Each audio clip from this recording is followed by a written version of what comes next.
मैं सबसे पहले नाम लूंगा गूगल के सीईओ सुंदर पिचई। आप सोचिए कि अगर गूगल के सीईओ सुंदर पिचई आगे आए हैं मदद करने के लिए, तो सोचिए कि उन्होंने देखा होगा कि हिंदुस्तान में हालात कितने खराब हैं। यस और नो? और वाकई में हालात खराब है, यह बात बहुत दूर तक जा रही है, बहुत दूर तक।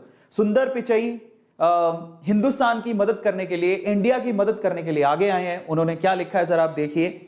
ओवरऑल 135 करोड़ रुपए डोनेट किया उन्होंने, 135 करोड़ अलग अलग वे से उन्होंने डोनेट किए, जो कि सहायता हिंदुस्तान तक पहुंचेगी। कैसे पहुंचेगी? उन्होंने लिखा, devastated to see the worsening Covid crisis in India.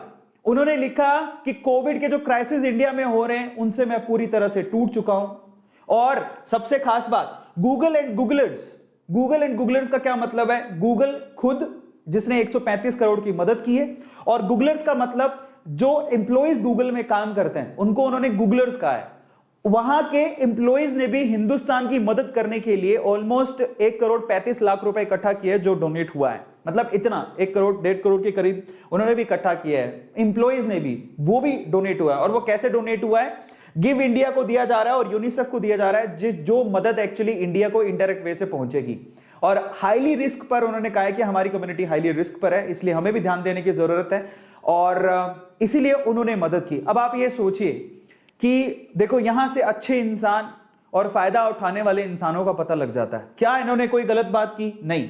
इनको पता लगा सिचुएशन बहुत खराब है, इन्होंने बोला हम मदद करेंगे। गूगल से 135 करोड़ की मदद आई है, ये मदद हिंदुस्तान तक पहुंचेगी और लोगों तक जाएगी। अब बस इतना कहना चाहूंगा कि बजाय ब्लेम गेम खेलने के आप सुंदर पिचई बनिए साहब। इसीलिए सुंदर पिचई का इतना नाम है, इतने लोग इन्हें मानते हैं, क्योंकि ये सिचुएशन को समझते हुए आगे आए और मदद किया बजाय ब्लेम गेम खेलने के। क्या ये ट्विटर में ये नहीं लिख सकते थे कि हिंदुस्तान की सरकार बहुत गलत कर रही है, हिंदुस्तान की सरकार ये है, फला है, ढिमका है, उन्होंने अच्छे से स्थिति को संभाला नहीं? लिख तो ये भी सकते थे। क्या इन्होंने लिखा?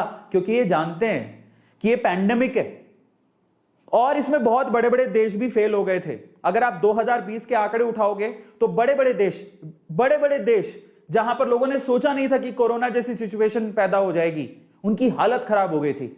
हम तो फिर भी इंफ्रास्ट्रक्चर के हिसाब से हिंदुस्तान बहुत नीचे आता है, लेकिन बड़े बड़े देशों ने 2020 में बुरे दिन देखे हैं, इतनी मौतें हुई हैं वहां पे।